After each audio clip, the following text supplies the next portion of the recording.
when you act like a hermit, or when you are a hermit, you put a no trespassing sign up and you don't talk to anybody, and when they come try to talk to you, you ignore them. They learn pretty quickly. They become pretty frightened of you. But before I get into that, I wanted to talk about the firewood a little bit. This is a vlog, and so I have to do vloggy things. Carolyn and I got all this firewood the first year we were here. Now this stack is starting to get a little low, as you can see. It used to be as tall as this stack. This stack is cured, less green, more dry than this stack over here. When we did this stack, this was our first lesson on firewood on the new wood stove. Well, we hadn't even gotten a new wood stove, so we really didn't know what we were doing. So a lot of it we didn't split. Remember, we had that old Franklin down there, that Franklin wood stove, and it would hold these big rounds. And so we didn't think anything of it. We figured that the newer stove would do the same thing, but we quickly learned that it didn't. So you can see that we split this a lot better, and even this is probably too big, most of it. So we'll have to split this even more. So anytime we grab firewood now, we take it over to the steps and we split it with a hatchet and a little 5-pound hammer. Carolyn used the manual log splitter. I used the maul, and we split all of it like that. And we never worked very hard at it. I'd come out, do a log or two. She'd come out, do a log or two.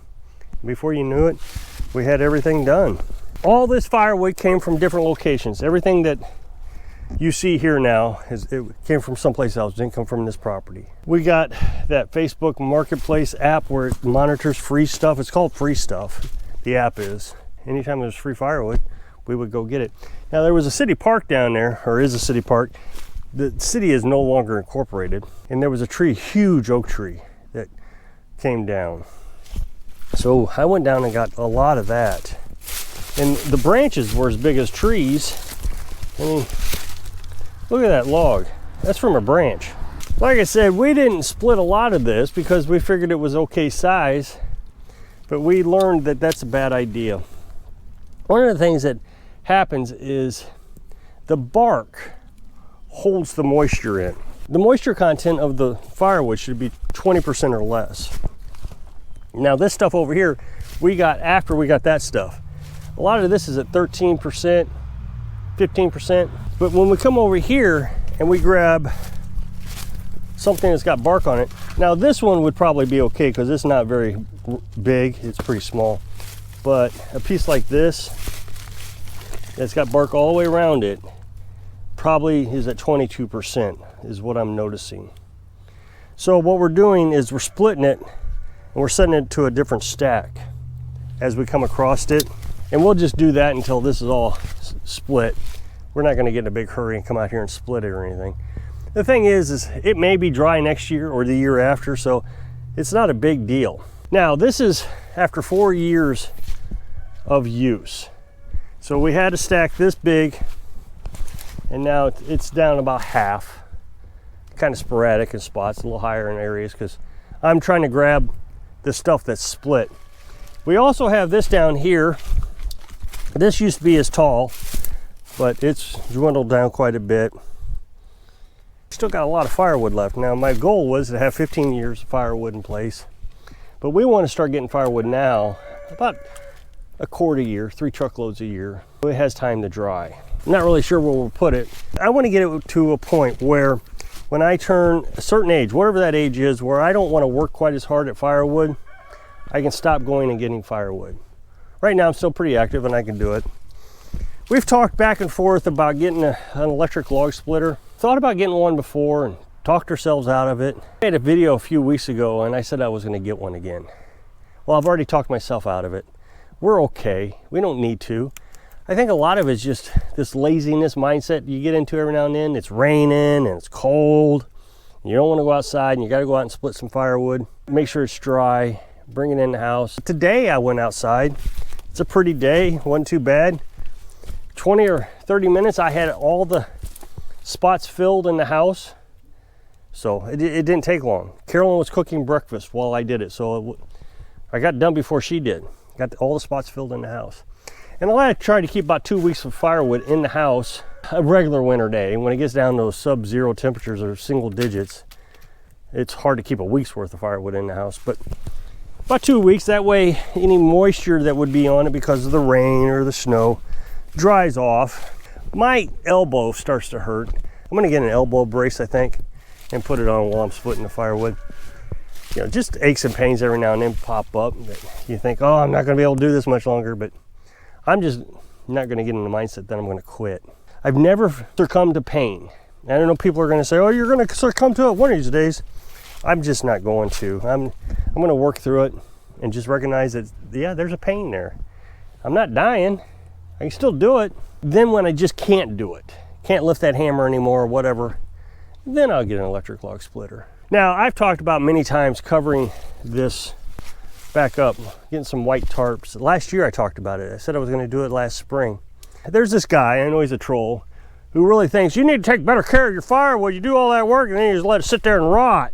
Well, it's not rotting. As a matter of fact, it's not even dry. Over here, it's not dry. So how's it rotting? We're not down to 20% or less. And this stuff, there are websites that tell you to keep it covered. And I say websites, they're more like blogs. My personal experience is, I learned something today actually, is the tarps are hurting it more than helping it. You're not supposed to cover your firewood completely. You're supposed to just cover the top of it so the rain doesn't beat down on it. What I'm noticing is everything that was tarped up is still excessive moisture content. I came over here and I pulled the log out. It wasn't completely covered. It was just the top with this tarp, and it was at 22%. Same as the stuff that has the bark on it. The bark and the tarp hold the moisture in. That's what I'm learning.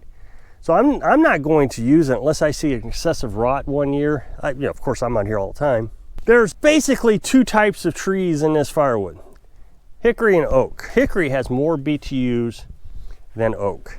Now you can go on Google and you say BTUs of hickory, and it'll give you the BTUs like 30 million BTUs or 40 million BTUs per cord of wood. But there's definitely a difference between hickory and oak. Hickory is just more dense. That means there's more firewood per cubic centimeter or whatever you want to call it than oak. So that means there's more material in a piece of wood, same size, same dimensions as oak. There are times you don't want that much heat in a little tiny house. It is a downside to having really dense wood. When it's cold, sub-zero temperatures, you do want that hickory and that oak. But I would actually prefer sycamore. Sycamore takes less time to dry. Sycamore only takes about 6 months to dry. Or poplar, but that is just less dense wood. Now the problem with sycamore is when it's wet or freshly cut or green or however you want to describe it, it's impossible to split. It is a nightmare to split. But when it dries, it's easy to split. Like I said, it takes about 6 months. Now, I'm not going to be picky. When you go to a free location, they got firewood, you're going to use it. Now, the thing you want to be careful of when they advertise free firewood, they never say what they have correctly. I've never been to a location where they said, oh yeah, we got oak over here, and it was actually oak. Or we got hickory over here, and it was actually hickory. I know one place we went to, they said they had oak, and it was all hickory. Then we went to another one, and he said it was walnut. Walnut is another one that dries pretty quick. I should have mentioned that. We actually do have a lot of walnut around here. The problem with walnut is they produce walnuts. And even though we're carnivores, we'll still collect up a walnut. We don't eat a lot of them like we used to. We used to eat them as soon as they would dry out. Now we'll have 1 or 2 walnuts, maybe once a week, now that we're carnivores. So they're lasting much longer. I almost feel guilty when you cut it open. Oh, that beauty. I mean, it's just so pretty. But we had a lot of walnut. So we cut it, and one of the trees was dead. But again, 6 months, 8 months, it's dry. If you're one of those procrastinators I was talking about in a previous video where you wait and wait and wait to get firewood, you want to get sycamore and walnut, poplar, then that'll dry a lot quicker for you. Of course, you always have those commenters that know everything, and no matter how much you try to explain it, they seem to think they understand it better than you. even though I've got the tool that literally is measuring year to year what my firewood is. Moisture level in firewood isn't measured in inches. It's measured in percentages. I got this comment the other day, and I got this comment a lot over the last 4 years. 1 inch per year, that's how much it dries. Well, that's ridiculous. That is an absolute ridiculous statement. Then hickory and sycamore should dry at the same rate if that statement is true. It takes 3 years for hickory and oak to dry. I mean, I know this because I've been dealing with it. We used poplar and sycamore until we ran out in that stove that first year. So how was that I was able to use those two firewoods if there's so much moisture being removed per year, 1 inch? Well, I mean, I was using pretty good sized logs on the sycamore, and the reason I was because it was cold. It was January when we started using it. Poplar doesn't produce as much BTUs. You got to understand that not everything has a bumper sticker to it. I get this all the time in the comment section, some sort of bumper sticker, generic statement that isn't even close to being true, and I don't even know where this information comes up at. Well, I do. It's the old time farmers have come up with these rules back in the 60s and the 50s, and all of a sudden this is just the general rule of thumb, but that's just not true. Yeah, just like everything else, science gets better all the time. And so we now know that 1 inch per year isn't a true statement. So as you know, I have no trespassing signs all over this property, and I've explained to you many times that I enforce the no trespassing. Several times I've enforced it. Had this lady come here once, and every time I say this, the comment section immediately erupts into, oh, you're abusing Carolyn because she's not allowed to talk to anybody. She has a right to talk to people. Well, I don't even know where you guys get that idea. Carolyn is more of a recluse than I am. So if she wants to go talk to people, fine. But I don't see her running out to talk to people. As a matter of fact, when somebody comes to the door when they're trespassing, she kind of hides so nobody sees her while I answer the door. So this lady comes to the door and says, I need to speak to your wife. I said, you're trespassing. No, I need to speak to your wife. I want to talk to her about doing laundry by hand. I got a wash machine that she can have. I said, you're trespassing. You don't seem to understand, sir. And I said, you don't understand, I'm calling the cops. You have to be bullish with it. She came back, she walked all the way around other people's property to come talk to her one other time. I grabbed one of those no trespassing signs and I held it right in front of her. She just didn't seem to get the hint. She hasn't been back since, so I guess she has gotten a hint, but she didn't get the hint that day or the first day. You have to enforce it. Had another fella come up, he was gonna talk trash to me because I said something on Facebook that he didn't like. I mean, I could tell you what it was. I wasn't out of line, but my reclusiveness sometimes get trash talked on Facebook, the communities around here. And I just told everybody, mind your business. None of your business what I do here. And he didn't like it, so he came to confront me. And he must have been 18 feet tall. I mean, he was huge. He wanted to know who the owner of the property was. And I said, may I help you? And he kept wanting to know who the owner was. And I said, you're trespassing. I know. And he left. To enforce it. Well, when you do that, you do get a lot of people who worry about you, I guess. And that's fine by me. I don't care. They can worry about me all they want. I'm not doing anything. And if they want to trash talk me on Facebook, I'll defend myself. A while back, there was somebody on Facebook. Now, this guy, turns out he wasn't even, lives in the state of Missouri. He ends up living in Georgia.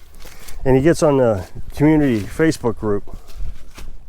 And he's telling everybody that we'll kill chickens for him, we'll butcher chickens, and we got free firewood. I was thinking, well, who is this guy? I didn't say anything to him, but I did learn that he was from Georgia because he's not very smart. He likes to tell everybody everything about himself while he's doing some pretty scary, stalky stuff. So if he ever shows up, I was thinking I'm going to defend myself, and I've talked about this many times before. So in all this, at the same time, I had equipment going missing. I even made a video about it, how I felt like somebody was stalking me. It must have been out in the woods because they knew I was butchering chickens, but there's no way anybody could have seen me butchering chickens. No one would have seen it. I didn't even do it on YouTube. Somebody knew I was butchering chickens and that I would do it for free for anybody who wants it, which I won't. So at that time, my maul went missing. Well, yesterday it showed back up, and I'm convinced that the thief brought it back. And I know who the thief is, so I'm gonna go and have a conversation with this person. What it was is Carolyn moved it from the location that I had it in, which was with the rest of this cutting stuff. She moved it over here and covered it with a tarp. Well, we didn't know that until she removed the tarp the other day and found it. So she thiefed my maul. So it was kind of a joke, but it was concerning at the time because that guy was stalking me. So if you'll click this up next box, it'll take you to a video where I was talking about the successes of our well. So I hope I can inspire you to learn all you can when you're living your dreams. Thanks for watching.